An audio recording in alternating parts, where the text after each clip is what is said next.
So I'm going to do a quick intro. So Neha is the co-founder at Confluent, the company behind the popular Apache Kafka streaming platform. She is one of the initial authors of Apache Kafka and a committer and PMC member on the project.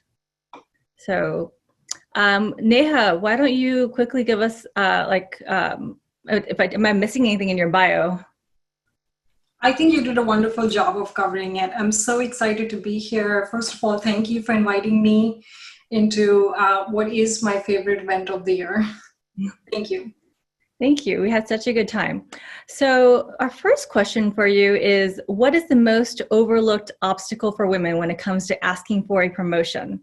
So what are the differences in promotions at startups versus medium and larger companies? Yeah, that's a great question. Something that I've thought about at every stage of my career. It doesn't seem to ever get easier.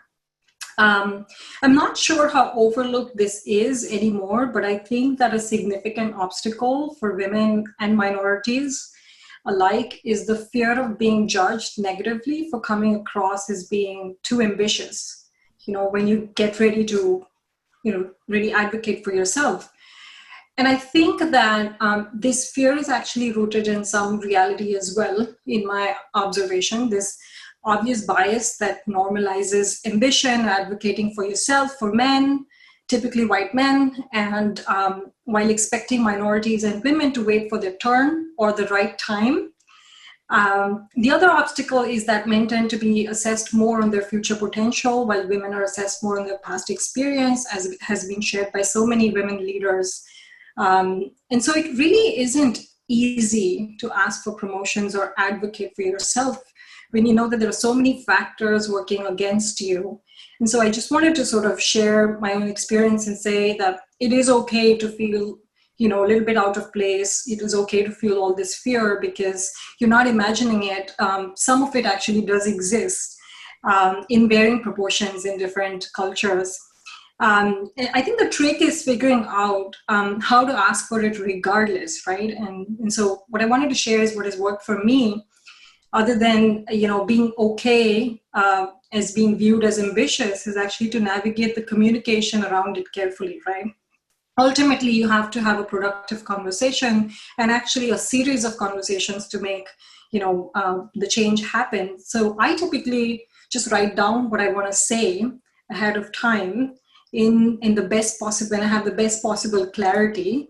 And, that sort of gives me a chance to really rehearse, how, what kind of objections might come through, what I really want to say, keeping the emotion aside of, feeling the bias, right?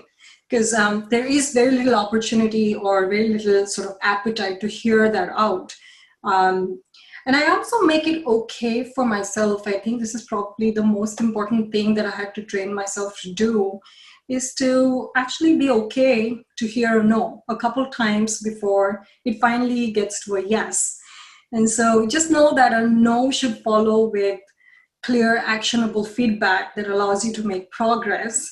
If you see a situation where consistently it's, no, but, we don't feel that you're ready, that actually doesn't mean much, and it's probably time to move on, however hard it might seem.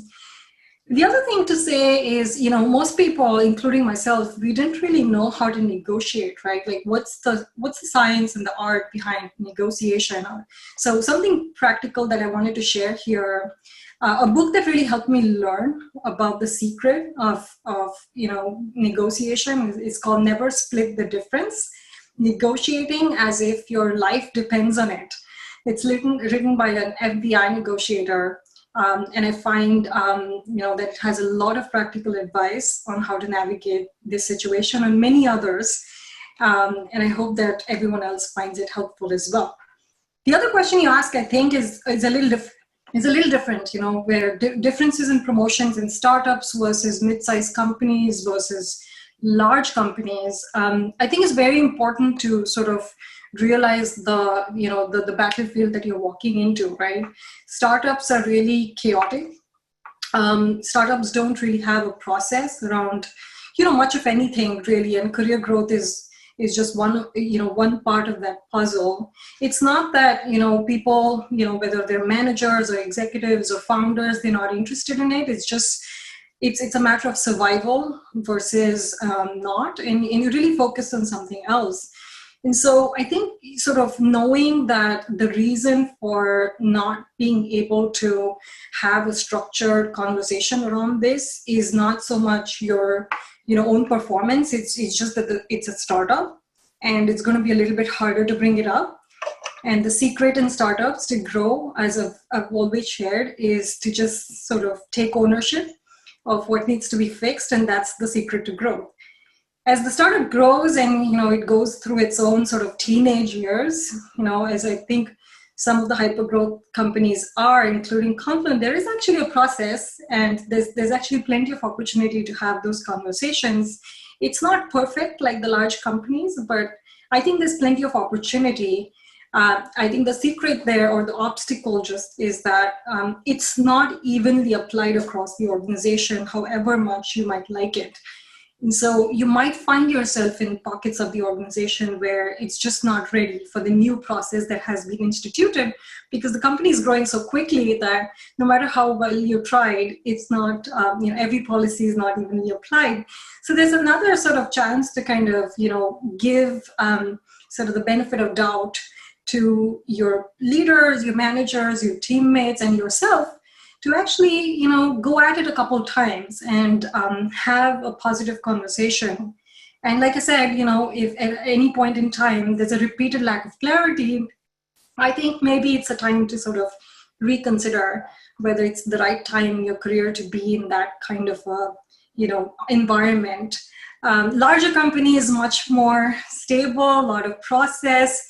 Obviously, there are trade-offs. So more process and more stability also means probably fewer opportunities for step function growth in career. And so it's really more of a balance. It's so different. I've been at little tiny startups. I've been at hyper-growth companies at LinkedIn when I wasn't really a co-founder or anything like that, and large companies. And I still sort of think that as long as the company grows, you have plenty of opportunity for growth if you sort of, figure out how to navigate the situation and build a lot of persistence to sort of fight it through.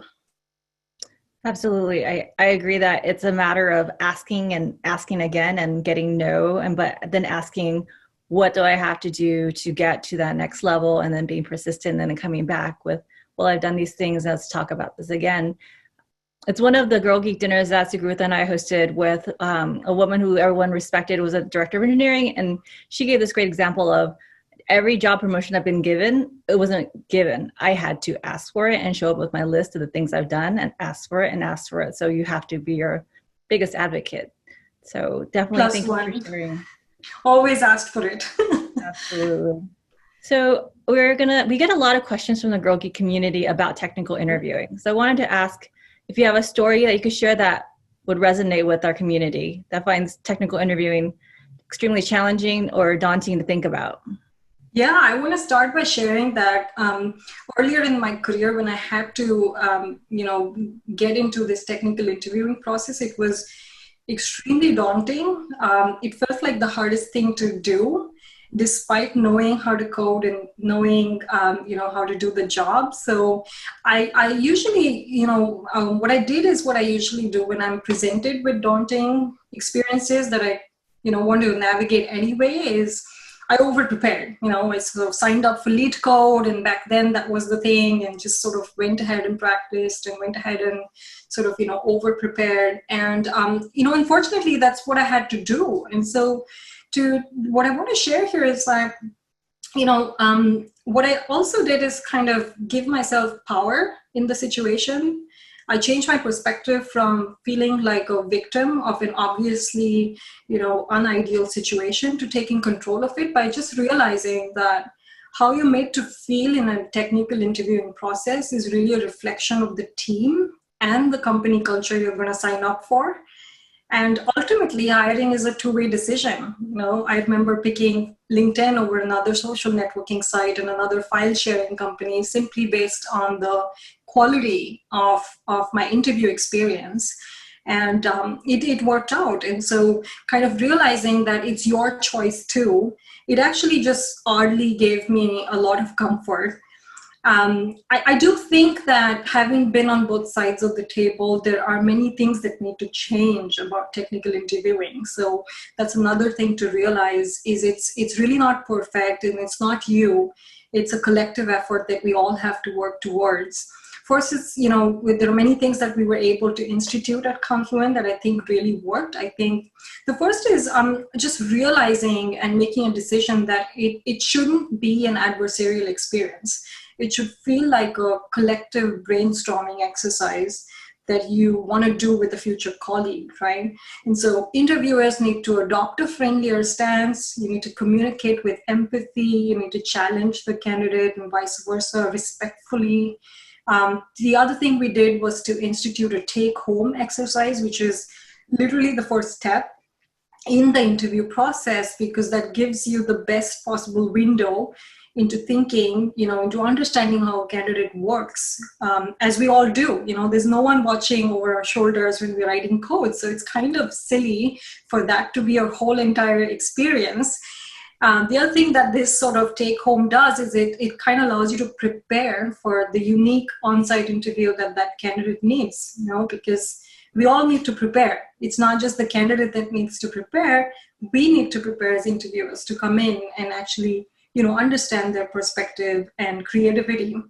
And the third is to kind of leave enough time and opportunity for the candidate to ask you questions. And I can't stress that enough, is you actually learn a lot of valuable information about a future colleague by just studying the quality of questions they ask. And it's really not just sort of bombarding the candidate with questions and trickier questions and laying down the landmines to kind of win that situation. We found a lot of success at Confluent sort of instituting these changes for technical interviews. And I hope that technical interviews in general, in the whole sort of industry, change for the better. It's really a situation that needs to change collectively, and it's not just what you can do. Absolutely. So I have one more question, and then we're going to turn it over to the Q&A. So for people who are tuned in from home, you can put in your question in the Q&A feature, and then people can upvote if they like it, and we'll ask Neha a question from there. So my final question is, Neha, you're such a good communicator. What is some advice you can share about interpersonal communication or salary negotiation? What's the piece of advice you want to leave us with? Oh, first of all, thank you. It did not come naturally to me. I wasn't into all the inter-school debates and whatnot that train you to just be good speakers. So I want to say that it's okay to start off as a shy introvert engineer like I was, and find yourself up on the keynote stage and take every opportunity, however super uncomfortable it feels to be on that stage and speaking. So a couple of secrets is it's so different, communication in one-on-ones and communication in team meetings and communication on stage they're entirely different, the way I found it, because I literally had to learn that on the job. Communication on the stage, a little secret I did want to share, as we do all these sort of, there were many speakers here, and if this was a live event, they would all be on stage, is I've had the opportunity to speak to really celebrated speakers, and literally all across the board, the secret is great speakers practice a talk about more than 10 times. You don't have to do that, but if you find a speaker that you really like and you think that they, go up on stage and write the talk like 3 days before, they might have done that, but they've practiced more than 10 times. That's sort of the happy number. A lot of us have speaker notes, and writing the talk prior to giving the talk is the second secret. So you literally imagine what you're going to say. And it does not make you to rehearse. It just sort of gives you clarity of thought. And believe it or not, somehow magically you go up on stage and you say all the right stuff and you don't forget. And you're not nervous because you can see your speaker notes, because all of us tend to forget something really crucial because you focus on someone who's looking at you and then you lose your focus. So those are all, some things to sort of share about on stage.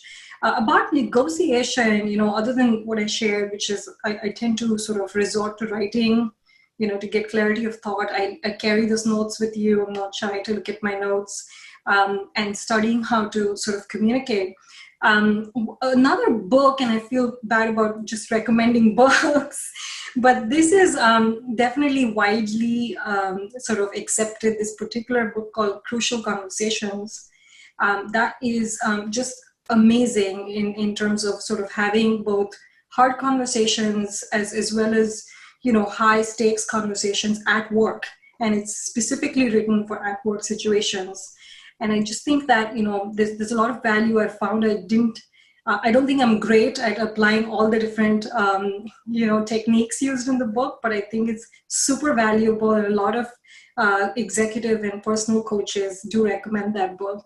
So you might as well, get your hands on it without having to hire some fancy coach.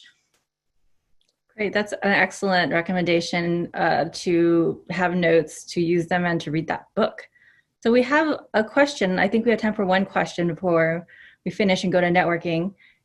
Someone asked that they have a strange case at work. Their company says they don't have titles and there's a flat structure. So how do they ask for promotion without sounding like they're not conforming?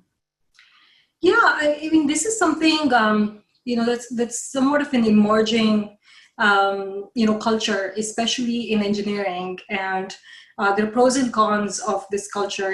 On one hand, it sort of allows, people to kind of make their case and win arguments without using their title, because, hey, everyone is called software engineer. So I wouldn't know if you're 3 levels higher, and it allows me and gives me a level ground.